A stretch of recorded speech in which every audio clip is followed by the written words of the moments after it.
अपने इस YouTube channel Manoj with study पर आप सभी का हार्दिक स्वागत करता हूं। आज के इसी वीडियो के अंदर हम देखेंगे पृथ्वी की आंतरिक संरचना के बारे में। तो चलिए दोस्तों शुरू करते हैं पृथ्वी की आंतरिक संरचना के बारे में देखना। पृथ्वी की आंतरिक संरचना की जानकारी की जो स्रोत है उनको दो भागों के अंदर विभाजित किया गया है, जो इस प्रकार है। पृथ्वी की आंतरिक संरचना की जानकारी के जो स्रोत है जिनसे हमें जानकारी मिलती है कि पृथ्वी के अंदर की जो संरचना है वह किस प्रकार की है, उनको दो भागों के अंदर विभाजित किया गया है। इनके अंदर पहला है प्रत्यक्ष स्रोत, और दूसरा है अप्रत्यक्ष स्रोत। प्रत्यक्ष स्रोतों के अंदर पहला आता है प्रवेदन या खनन। इसके अंदर दूसरा है ज्वालामुखी,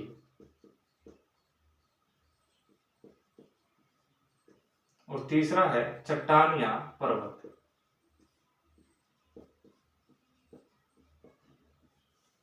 पृथ्वी की आंतरिक संरचना के जो स्रोत है उनको दो भागों के अंदर विभाजित किया गया है, और दोनों जो पहला जो भाग है उसका नाम है प्रत्यक्ष स्रोत, और दूसरा जो भाग है उसका नाम है अप्रत्यक्ष स्रोत।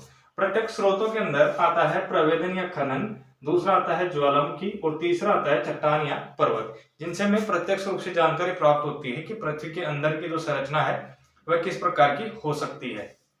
इसके अलावा दूसरा है अप्रत्यक्ष स्रोत। अप्रत्यक्ष स्रोत के अंदर आता है, पहला आता है ताप, दूसरा आता है दाब, और तीसरा आता है घनत्व। इन बिंदुओं के माध्यम से हम पृथ्वी की जो आंतरिक संरचना है उसको समझेंगे। यानी कि इन स्रोतों से हमें सटीक जानकारी तो नहीं मिलती, लेकिन पृथ्वी की आंतरिक संरचना के बारे में कुछ जो जानकारी प्राप्त होती है वह हमें इन्हीं स्रोतों के द्वारा प्राप्त होती है। तो चलिए दोस्तों हम इनमें से एक एक जो स्रोत है उनको देखना शुरू करते हैं कि किस प्रकार से वह पृथ्वी की हमें आंतरिक जानकारी प्रदान करते हैं। इसके अंदर हमारा सबसे पहला जो बिंदु है उसका नाम है खनन या प्रवेदन, जो प्रत्यक्ष स्रोत का उदाहरण है। खनन या प्रवेदन पृथ्वी की आंतरिक संरचना की जानकारी देने वाला कौन सा स्रोत है? प्रत्यक्ष स्रोत है। और खनन या प्रवेदन, तो खनन या प्रवेदन है कि पृथ्वी के अंदर सीधे ड्रिल करके, यानी कि पृथ्वी के अंदर सीधा खनन करके पृथ्वी के अंदर से मिले पदार्थों का की जो है रिसर्च करके उन पर जानकारी प्राप्त करना। जैसे पृथ्वी भारत के अंदर जो कर्नाटक क्षेत्र है उसके अंदर एक कोलार नामक क्षेत्र है। भारत का जो कर्नाटक राज्य है उसके अंदर कोलार नामक क्षेत्र पर लगभग भारत में 3 किलोमीटर गहरा खनन किया गया है। भारत के अंदर कितना? 3 किलोमीटर गहरा खनन किया गया है, और जिससे हमें कई प्रकार के स्रोत उसके अंदर मिले हैं पृथ्वी की आंतरिक संरचना के, जिनसे हमें कुछ जानकारियां प्राप्त होती है। इसके अलावा हम देखें तो दक्षिण अफ्रीका से जो है हमें 5 से 6 किलोमीटर गहरा जो खनन किया गया है उसके माध्यम से हमें पृथ्वी के आंतरिक स्रोतों की जानकारी, आंतरिक जो स्रोत मिले हैं उनसे हमें पृथ्वी की आंतरिक संरचना के बारे में पता चलता है। तो दक्षिण अफ्रीका में कितना गहरा गर्त किया गया है, खनन या प्रवेदन किया गया है? 5 से 6 किलोमीटर, और भारत से कितना? 3 किलोमीटर। और इसके अलावा जो है यूएसए जो अमेरिका है, जो विश्व का जो सबसे ताकतवर देश है, जिसके पास जो है सभी प्रकार के जो यंत्र है वह मौजूद है, उसने लगभग 8 किलोमीटर गहरा खनन या प्रवेदन किया है और पृथ्वी की आंतरिक संरचनाओं के बारे में जानकारी के स्रोत एकत्रित किए हैं। इसके अलावा सबसे गहरा जो गर्त या प्रवेदन किया है वह किया है रूस ने। किसके द्वारा किया गया है? रूस के द्वारा, जो किया गया है लगभग 12 किलोमीटर।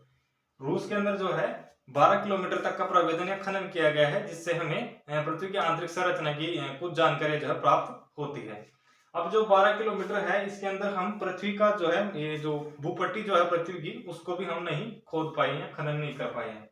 जैसे कि यह पृथ्वी है, क्या है? पृथ्वी है, और पृथ्वी के अंदर ये इसका केंद्र बिंदु, पृथ्वी का ये क्या है? केंद्र बिंदु, और यह है इसकी भूपट्टी। ये पृथ्वी की भूपट्टी है, तो भूपट्टी से हमने यहाँ पर जो प्रवेदन किया है वह किया है केवल 12 किलोमीटर तक। सर्वाधिक कितना किया है? जो रूस के द्वारा किया गया है 12 किलोमीटर तक।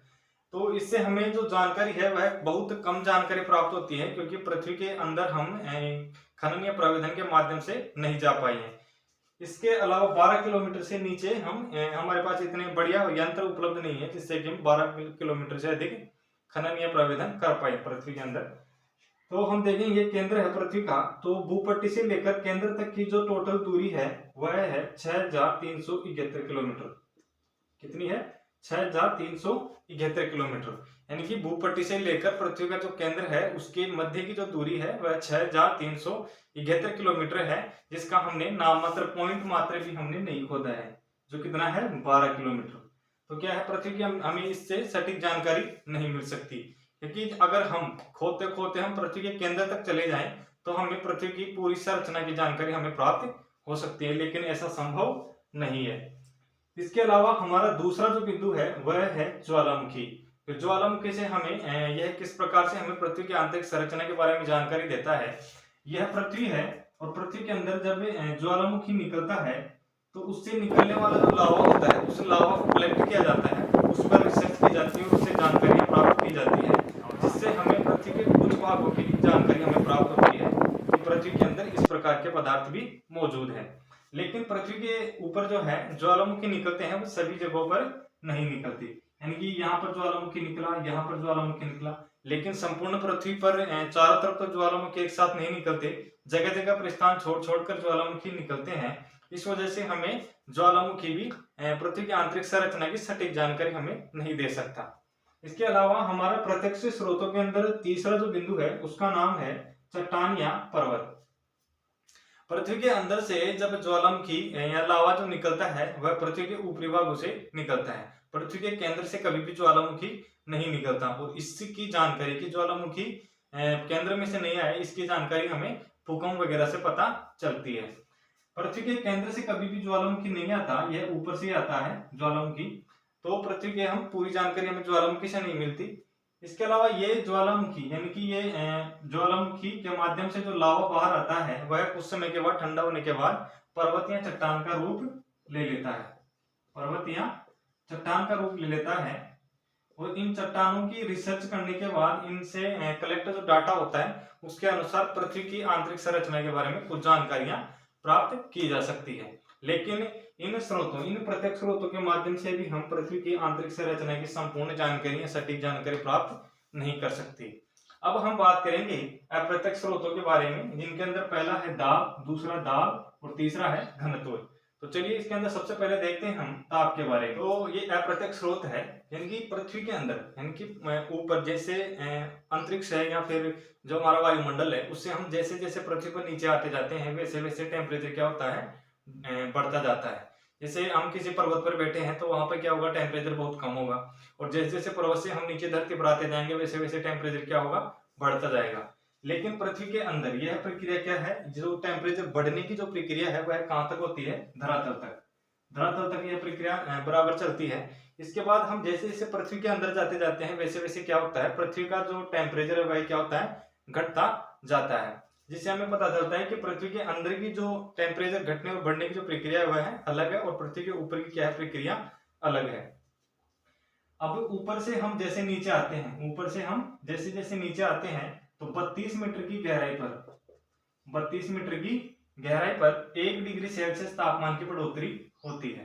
कितनी डिग्री, 1 डिग्री सेल्सियस की तापमान की बढ़ोतरी होती है कितने मीटर चलने पर, 32 मीटर नीचे आने पर। जैसे किसी पर्वत पर 32 मीटर नीचे आएंगे हम तो 1 डिग्री सेल्सियस तापमान में हमें कमी देखने को, बढ़ोतरी देखने को मिलेगी। क्या होता है, तापमान बढ़ेगा। वायुमंडल से आसमान से नीचे आने, धरती पर आने पर तापमान क्या होगा, बढ़ेगा, और पृथ्वी से नीचे जाने के, अंदर जाने के बाद, अंदर जाने पर तापमान क्या होगा, घटेगा। इस चीज का हमें पता चलता है। तो पृथ्वी के अंदर लेकिन जो है पृथ्वी के अंदर अगर यह तापमान बराबर अगर बढ़ता है, 32 मीटर चलने पर, नीचे आने पर 1 डिग्री सेल्सियस तापमान अगर बढ़ता है तो पृथ्वी के केंद्र तक जब तक हम पहुंचते हैं तो पृथ्वी का जो टेम्परेचर है वह लगभग 2 लाख डिग्री सेल्सियस हो जाता है। कितना डिग्री, 2 लाख डिग्री सेल्सियस हो जाता है। और इस तापमान पर किसी भी वस्तु का जो है बिना तप अवस्था या पिघली अवस्था में होना संभव नहीं है। लेकिन पृथ्वी के अंदर तो कुछ चट्टानें ऐसी है जो ठोस अवस्था में है, तो हमें नहीं लगता है कि पृथ्वी के अंदर जो है टेम्परेचर बढ़ता है, यानी कि 32 डिग्री सेल्सियस 32 मीटर चलने पर 1 डिग्री सेल्सियस टेम्परेचर बढ़ता है। यह हमें इससे पता चलता है कि 2 लाख अगर टेम्परेचर अगर बढ़ेगा पृथ्वी के अंदर भी तो 2 लाख डिग्री सेल्सियस तापमान हो जाएगा, और 2 लाख पर किसी भी परत का जो है तप अवस्था में या ठोस अवस्था में रहा नहीं जा सकता। लेकिन पृथ्वी के अंदर क्या है, ठोस अवस्था में है सभी परतें, इस वजह से यह जो 32 मीटर वाला जो कॉन्सेप्ट है पृथ्वी के अंदर काम नहीं करता। इसके अलावा हम देखें जो पृथ्वी का जो निर्माण है वह सूर्य से हुआ है, और सूर्य जो है तप अवस्था में था, और पृथ्वी के अंदर जो है वह जो लावा जो था पृथ्वी पहले तप अवस्था में थी और वह सहवन क्रिया के द्वारा धीरे धीरे ठंडी हुई है। और इससे हम अंदाजा लगा सकते हैं कि पृथ्वी का जो केंद्र है उसके अंदर जो है जरूर पृथ्वी के जो केंद्र है उसके अंदर जरूर तप अवस्था में है पृथ्वी का केंद्र, यानी कि पृथ्वी धीरे धीरे ऊपर से ठंडी होती गई और इनके ऊपर ठोस पदार्थ आ गए, और नीचे बीच में जो है इसके केंद्र में क्या है, तप या लावा है। यह हमें पता चलता है कि सूर्य की जो सहवन क्रिया उसके द्वारा जो ठंडी होती है पृथ्वी, ठंडी हुई है पृथ्वी, उससे हमें पता चलता है।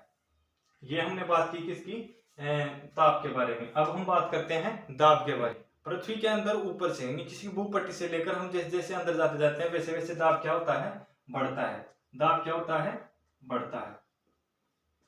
पृथ्वी के अंदर जैसे जैसे अंदर जाते जाएंगे वैसे वैसे इसका दाब बढ़ता जाएगा, है ना। दाब बढ़ता है, इस वजह से पृथ्वी के अंदर जो है दाब जब बढ़ता है तो गलनांक की स्थितियां भी क्या होती है, बढ़ती है। दाब के साथ साथ क्या होता है, गलनांक भी बढ़ता है। और दाब जब एक कैपेसिटी के बाहर दाब हो जाता है तो उसके बाद क्या होता है, हर वस्तु किसी भी प्रकार की कितनी भी ठोस वस्तु वो है धीरे धीरे पिघलने लगती है। तो हम देख सकते हैं कि पृथ्वी के अंदर जो है जब दाब बढ़ता है धीरे धीरे तो इसके अंदर जो ठोस वस्तु है वह भी क्या होती है, पिघलने लगती है। लेकिन पिघलने के बाद यानी कि किसी भी कोई भी वस्तु है जैसे लोहा होता है तो लोहे को पिघलाने पर वह एकदम क्या होता है, तरल हो जाता है। लेकिन पृथ्वी के अंदर इस प्रकार की स्थितियां नहीं है।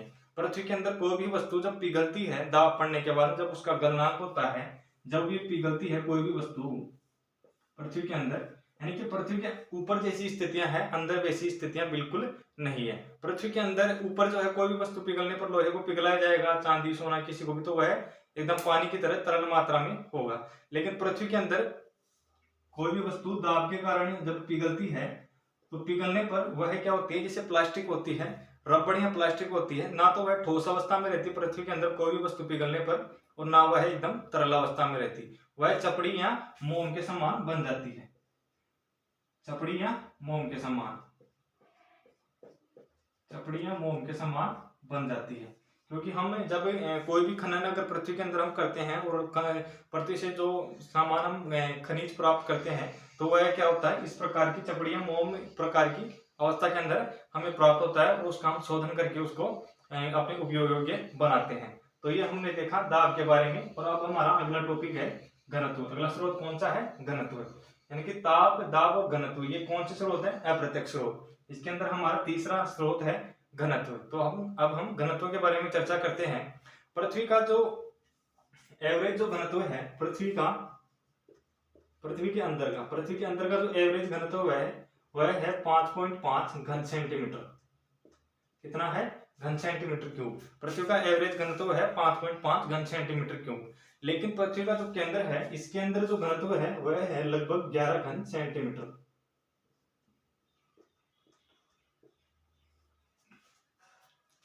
पृथ्वी के अंदर का जो पृथ्वी का अंदर का जो केंद्र का जो घनत्व जो है वह है 11 घन सेंटीमीटर क्यूब। 11 घन सेंटीमीटर क्यूब है। लेकिन हम पृथ्वी की जो भूपट्टी है उससे हम जैसे जैसे अंदर चलते हैं वैसे वैसे क्या होता है, इसका जो घनत्व है वह बढ़ने लगता है। लेकिन हमें केंद्र के अंदर तो बढ़ा हुआ घनत्व मिलता ही नहीं। केंद्र के अंदर तो हमें घनत्व कितना मिलता है, केवल 11। तो इससे हमें पता चलता है कि पृथ्वी जब बनी थी तो उसके केंद्र के अंदर लोहा और निकल जैसी धातुएं, लोहा और निकल जैसी जो धातुएं थी वह पहले से ही मौजूद थी, जिनका घनत्व लगभग 11 के समथिंग होता है। इस प्रकार की वस्तु उसके अंदर पहले से मौजूद थी। इस वजह से पृथ्वी का जो केंद्र है उसका घनत्व कितना है, 11 के लगभग ही है। तो आज की वीडियो में हमने देखा पृथ्वी की आंतरिक संरचना की जानकारी देने वाले प्रत्यक्ष स्रोतों के बारे में और अप्रत्यक्ष स्रोतों के बारे में। इन स्रोतों के बारे में हमने जानकारी ली। इसके अलावा अगली वीडियो में हम देखेंगे कि पृथ्वी की आंतरिक संरचना के संबंध में कौन कौन से मॉडल और किन किन के द्वारा दिए गए हैं और उन मॉडल के अंदर किस प्रकार से पृथ्वी की आंतरिक संरचना को बताया गया है। तब तक के लिए धन्यवाद।